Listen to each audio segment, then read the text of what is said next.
Assalamualaikum warahmatullahi wabarakatuh. Hai teman-teman, perkenalkan nama saya Bunda Priyanti. Saya berasal dari Universitas Negeri Makassar, tepatnya Fakultas Ilmu Pendidikan. Pada kesempatan kali ini, saya akan menjelaskan materi perubahan wujud benda di SD menggunakan media pembelajaran. Nah, perubahan wujud benda merupakan peristiwa berubahnya bentuk suatu benda dari padat ke cair, kemudian dari cair ke gas. Nah, perubahan ini terjadi dikarenakan adanya perubahan suhu atau tekanan yang terjadi. Tetapi dengan perubahan yang terjadi pada suatu benda tersebut tidak akan mengubah zat yang ada di dalamnya atau zatnya akan tetap sama.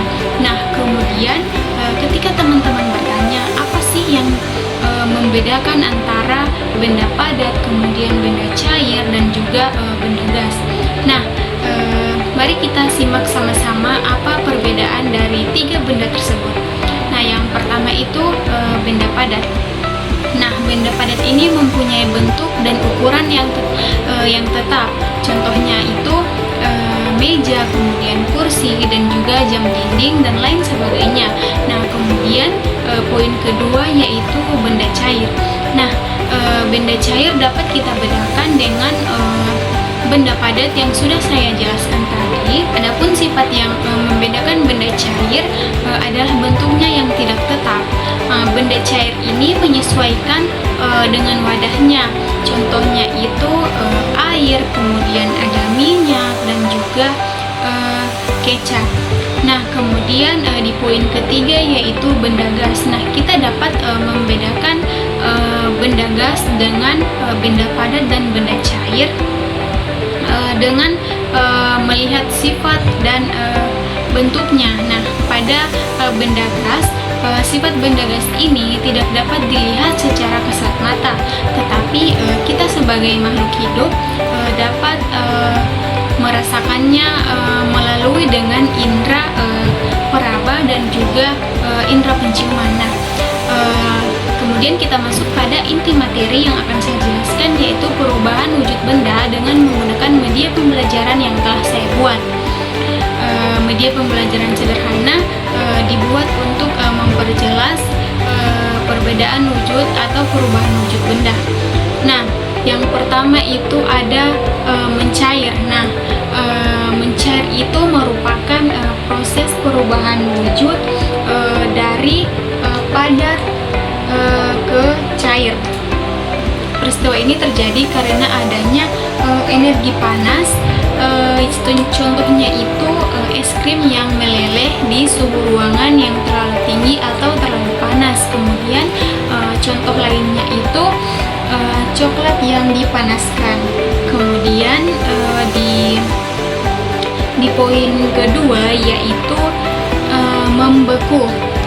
Nah, pada poin membeku ini proses perubahan wujud benda dari cair kemudian berubah menjadi padat.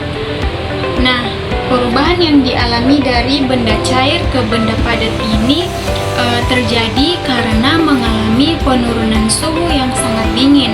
Contohnya itu air yang membeku apabila kita memasukkannya ke dalam lemari pendingin. Nah, ketika kita memasukkan suatu air ke dalam lemari pendingin dengan suhu tertentu, dia otomatis akan berubah menjadi dari benda cair menjadi benda padat. Nah, kemudian di poin ketiga yaitu menguap. Proses perubahan wujud benda ini dari cair ke gas itu contohnya yang dapat kita ambil ketika kita merebus air dalam suatu wadah, kemudian air tersebut mendidih karena adanya tekanan panas dari api, kemudian berubah menjadi uap karena tekanan panas yang dihasilkan. Kemudian di poin keempat yaitu mengembun. Nah, perubahan wujud benda ini dari gas ke cair Contohnya ketika kita membuat minuman dingin, kita akan melihat keluar gelas menjadi basah akibat adanya tekanan dingin yang dihasilkan dari es batu tersebut. Nah, di situ kita dapat melihat perubahan wujud benda dari air ke wujud benda menguap. Itu saja yang dapat saya sampaikan melalui media pembelajaran yang telah saya buat. Cukup sekian. Wassalamualaikum warahmatullahi